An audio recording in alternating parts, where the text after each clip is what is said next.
حضرت امام ابن حجر مکی رحمت الله تعالی علیه ډیر غټ محدث 1300 دی بزرگ اولیاء الله 1300 دی امام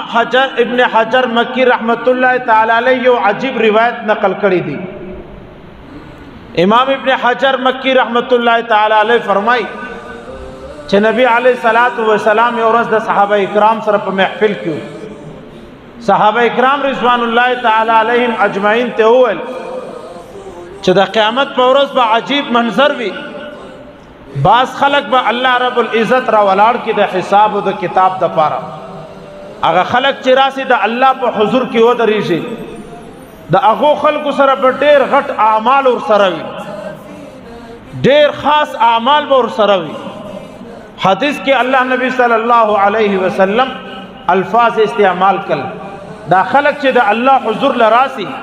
د دې سره به اعمال دومره ورسره لکه غر د غره په مثال به دومره اعمال ورسره دا به روژاتي هم وي دا به لمونځ هم وي دا به زکات ورکول والا هم وي دا به ښه اعمال کول والا هم وي دا به ډېر زیات حاجونو کول والا الحاج به هم وي اور دا به ښه خبرې کول والا هم وي دا به نیک اعمال کول والا هم وي دا به د الله په حضور کې پیش دي د قیامت په ورځ باندې لمنځونه زیات روژې زیات زکات زیات حجونه زیات نیک اعمال زیات نیک عبادات زیات الله نبی صلی الله علیه وسلم فرمای چې دا ټول اعمال به داسې ختم سي لکه خوب چې ختمیش دا به یو خوب دا ټول نیک اعمال به په هوا کې ولاړ سي دا روژه دا منځونه دا سجده دا زکاتونه دا حجونه دا طوافونه دا نیک اعمال دا به ولاړ سي لکه په هوا کې چې روان دي په خوبو کې به ولاړ سي هوا کې به ورک سي صحابه ورته یا رسول الله صلی الله علیه وسلم دا به څنګه خلک دا به کم خلک روژه به هم ورسره سجده به هم ورسره رکوع به هم ورسره قرآن تلاوت به هم ورسره ذکر اذکار به هم ورسره نیک اعمال به هم ورسره حج اور عمره به هم ورسره بلکاو فکرلاو به زکاتونو خیراتونو هم ورکړي الته به خالی لاس ولاړ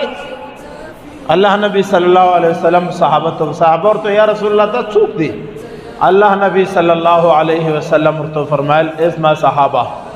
دا به هغه خلک اسما د امت به دا هغه طبقه چې دی خدا ټول کارونه کړی دي دا ټول نیک اعمال کړی دي لیکن د دې به کمائی د حرام وي مال به حرام وي حرام مال باندې به دا ګرد کارونه کړی اور چې دا ګرد کارونه په حرام مال باندې کړی د الله رب العزت په نزدیک باندې د یو شی حیثیت نشته دا به ګرد ختم سي الټا د منځو پر ځای به عذاب وي د حج پر ځای به عذاب وي د عبادت پر ځای به عذاب وي د تلاوت پر ځای باندې به عذاب وي چیرې چې د نیک اعمالو سه غر راخستی او هلته به دغه غر ته د لپاره عذاب جوړ سي د دغه اندازه نه ورکوي چې ازما کما کاروبار د کې مخوره روان دي دا زه کاروبار کوم دا حلال دی که حرام دی د دې آمدن ذرایع چشتي په درواغ په دھوکا په خیانت اور په دو نمبري باندې دا چې کم مال اخستی او کاروبار کړی وو هغه الله رب العزت نن د اعمال ټول تباہ او برباد کړ